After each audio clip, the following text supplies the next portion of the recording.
공정위 쪽에서는 이게 조금 학계 쪽에서 작은 문제를 가지고 좀 크게 불려서 이렇게 언론 플레이를 하고 있다, 약간 그런 식으로 이렇게 얘기가 나오던데 뭐 여기에 대해서는 뭐 우리는 아까 제가 처음에 얘기했지만 저는 언론 플레이는 말을 용어를 몰라요. 그러고 우리가 제가 엄청 답답하면 연구실에 있다가 이거 나온 얘기가 이게 제가 보기에는 솔직히 이제 저희 정도에는 우리 사회에서 어느 정도 살았잖아요. 제가 걱정하는 우리 아이들 걱정하는 게 거든요. 성장률이 1%고 제가 보기 이번에 이런 규제가 도입되면 성장률이 잠재 성장률이 1%로 떨어져요. 그러면은요 1년에 5만 명, 6만 명밖에 인재를 창출이 안 됩니다. 우리 청년들 갈 데가 없어요 앞으로. 그래서 나온 게 뭡니까? 해외 취업한다는 거예요. 아니 해외는 전 세계가 글로벌 침체인데 해외는 뭐 있다고 한국 정면에서 그럽니까? 그런 문제 때문에 제가 얘기하는 거예요. 무슨 언론 아까 그 대주주 그 말씀 좀 해주시죠. 예. 제가 보기에는 결국에는 이게 그 기업의라는 게 분사와 그 다음에 집중화를 통해서 효율성을 추구하는 집단인데 지금처럼 이렇게 내부 거래라는 것과 그 공정 거래라는 개념을 확장을 하면서 처벌 조항을 강화시키는 경우에는 그게 굉장히 약화된다는 것이죠. 그래서 조금 전에 김 교수님께서 말씀하신 것처럼 기업이 거대한 단일 모기업을 중심으로 이렇게 통합이 되는 수밖에 없는 그런 상황이 발생을 하고, 그러면 오히려 중소기업들이 더 오히려 축소가 될 수가 있고 역으로 거꾸로 간주를 한다면 그러면서 리스크는 더 높아지는 것입니다. 그래서 결국에는 기업 전체의 효율성이 굉장히 떨어지고 그게 국민 경제로 귀결이 될 수 있다는 것이죠.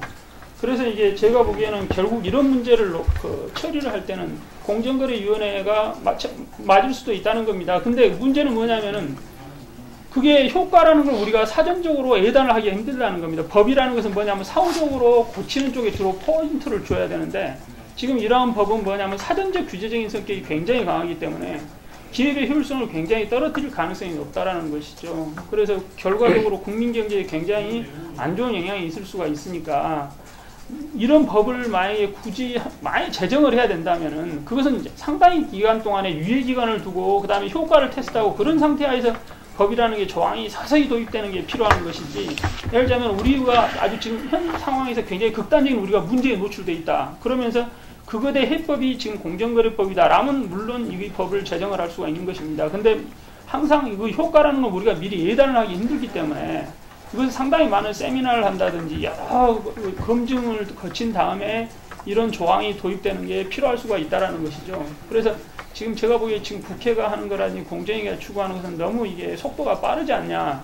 오히려 다른 쪽에서 기업 창직이라든지 창업을 활성화시킬 수 있는 그런 방안을 지금 강구하는 게 우리 경제의 시급한 문제인 것이지, 지금 기존에 있는 것을 이렇게 개혁을 시키는 게 기존의 문제가 답이 아니지 않나라는 게 이제 그리고 이 경제 관점뿐만 아니라 이 법학적 법리적 관점에서 봐도 저희가 왜 입법 만능주의라는 표현을 썼냐면 우선은 이 법안 구성 자체에서 대주주라는 개념들을 법적으로 정의한다는 것이 사실은 불가능한 얘기입니다.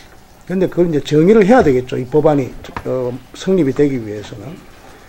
그 다음에 이 통제장치로서 형벌을 부과하겠다는 거예요. 그런데 무슨 사기죄와 같은 경제사범도 아니고 거래를 했다라는 것을 가지고 무슨 경제사범인 것처럼 형벌로 처벌하겠다는 거. 뭐 이런 것들이 법리적으로도 자유민주국가에서 있을 수 없는 어떤 부분이다라는 것이죠. 그러니까 이것은 공정거래위원회는 뭐 이걸 학자들이 침소봉대하는 것이냐가 아니라 법안의 구성 자체부터 자유민주주의의 기본적인 법질서도 이해하지 못하고 시작한 것이다. 그런 포퓰리즘이죠. 여러분의 도움을 드리면 아까 제가 얘기한 소개하는 그 올리브 윌리엄슨이 이런 문제를 연구해가지고 이런 문제를 노력을 연구했습니다. 조금 더 사실은 좀 더 화가 나는 게 보면은 이제 입증 책임이 중요한 문제죠. 그래서 예를 들어서 우리가 검찰이나 경찰이 피의자를 갖다 놓고 너 죄진 걸 입증을 해야 되는데 그냥 친한 사람 불러놓고 너 뒤에 앉은 걸 네가 한번 설명해라 이런 건 뭐가 다르죠. 이거 참 이거는 좀 이거는 뭐랄까 사실 우리가 좀 굉장히 좀 뭐랄까 분노를 해야 될 게 바로 그건데 말이에요. 공권력이 도대체 뭡니까? 예? 그걸 하라고 공권력을 우리 위임한 거 아니에요. 그럼 그 공권력 내놓죠. 아니 입증 책임을 그러니까 네가 죄가 없는 걸 네 스스로 밝혀라. 그러니까 부당 내부 거래가 아닌 걸 네 스스로 밝혀라라고 얘기하면 그 왜 우리가 검찰을 두죠? 그러니까 그거는 참 아주 진짜 죄송하지만 아주 그냥 오만방자한, 오만방자한 하여튼 그런 사실 이만불소득 정치 문화에서는 있을 수 없는 오만방자한 아주 천박한 그런 이제 논리라고 생각되고요. 그리고 하나만 더 아주 요 핀포인트를 합시다. MRO를 다 기억하시잖아요. 일감 몰아주기로 해서 그냥 뭐 비난을 하고 몰매주고 결국 쫓겨났는데 한번 역으로 생각해 보세요. 그게 구매 대행이죠. 그러니까 많으니까 이거를 대행을 갖다 준 거예요. 대행을요. 일감 몰아준 게 논리적으로 보죠. 논리적으로요. 그러니까 이제 충무과 좀 많습니까 보면요. 그 계열사마다. 그러니까 이거를 누구한테 대행을 하게 한 거죠. 일감 몰아주게 한 게 아니에요. 대행을 시킨 거죠. 근데 결국 대행을 시킨 것도 일감 몰아주기로 해서 쫓겨났잖아요. 그 다음에 어떤 일이 벌어졌는지 아세요? 결국 모두 일일이 다 가서 트랜잭션을 해야 되는 거예요. 예. 그러다 보니까 좀 중소기업이요.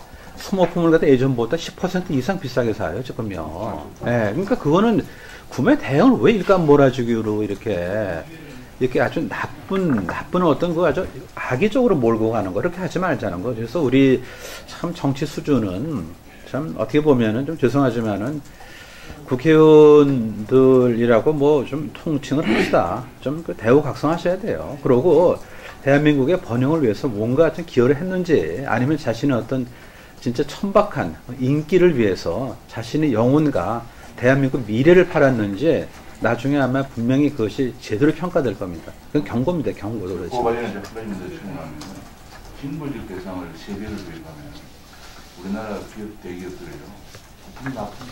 국내 중소기업 외국으로 돈을 나가는 거예요. 그럼 중소기업이 공개를 하는 거예요. 그 굉장히 중요한 문제인데 그래서 대기업들이 그 납품선을 돌리지 않으면서 부당 공정, 불공정한 거래를 하지 않을 정도의 배상 배율이 굉장히 중요하거든요. 근데 제가 보기에 아마 3배 정도 이렇게 물리면 아마 우리 중소기업에서 납품받던 선들을 거의 해외로 돌리고 뭐 이제 그렇기 때문에 우리나라 중소기업도 더 어려워지는 거죠. 제가 구조로 간단히 설명드리면 이제 상법 201조에 업무 지시자 조항이 나오지 않습니까? 업무 지시자 조항이 나오면서 이제 공정거래법에 이제 지배 개념이라는 게 들어가 있습니다. 그래서 지배라는 것은 어떤 식의 지배다 이런 개념이 들어가 있는데 아마 이번 법이 이제 만들어지려면은 여기다가 대주주란 누구다 이게 업무 지시자죠. 그게 구체적으로 공정거래법에서는 업무 지시자가 누구다 그런 식으로 이제 영향력을 행사하는 자, 뭐 이런 식으로 하든지 이런 걸 집어넣을 겁니다. 그러면서 이제 결국에는 기업에다가 징벌을 가하는 수도 있고 개인한테 징벌을 가하는 수도 있는데 지금 경우를 보면은 이제 그 징벌이 경제적 징벌뿐만이 아니고 신체형까지도 가능하게 만들고 조금 전에 김 교수님께서 말씀하신 것처럼 오 교수님. 오 교수님 네. 말씀하신 것처럼 3배 정도의 그 징벌까지 이제 가능하게 만드는 것이죠. 그래서 이제 과거 이제 미국 같은 경우도 보면 이걸 이제 징벌적 손해배상 제도라고 그러는데요. 그게 이제 어디까지 확대될 수가 있느냐 이런 이제 논의가 좀 문제가 될 때가 있습니다. 근데 실질적으로 보면 이제 증권 시장이라든지 이런 데서는 되게 입증하기가 어렵고 그렇기 때문에 그런 데서는 이제 많이 확대되는 경향이 미국에서도 있었습니다. 근데 예를 들자면 공정거래 쪽 분야는 이것은 그 소위 말해서 경제적 이득이라는 게 상당히 여러 가지 복잡하게 얽혀서 일어나는 이득이기 때문에 이쪽 부분에다까지 그걸 도입을 하는 것은 조금 전에 말씀하신 것처럼 상당히 위험할 수가 있다는 것입니다. 그래서 물론 이게 장기적으로 요구가 될 수도 있지만은 그것을 이제 이 비율이라는 것은 상당히 많은 연구가 필요하다. 그리고 동시에 또 입증 책임이 굉장히 복잡한 문제이기 때문에 입증 책임만을 보더라도 미국 같은 경우는 이제 보통 어떻게 되어 있냐면은 제가 아는 바로는 그 위원회가 보통 있습니다. SEC 같은 데라는 증권거래위원회라든지 공정거래 관련 위원회들이 있어가지고 위원회에서 사실관계를 확인을 하고 나서 보통 행정소송으로 진행이 될 때 그 사실관계를 일단 그 인정을 시키고 나서 이제 그 다음에 소송이 진행이 많이 되거든요.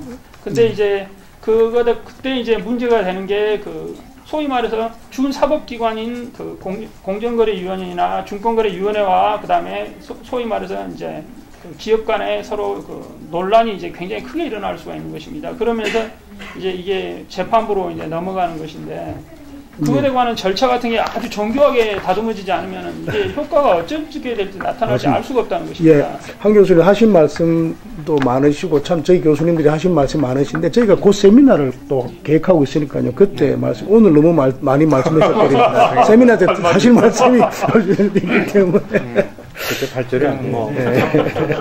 이것으로 관련해서 준비한 기술대회를 마치도록 하겠습니다. 네, 감사합니다. 아유 감사합니다.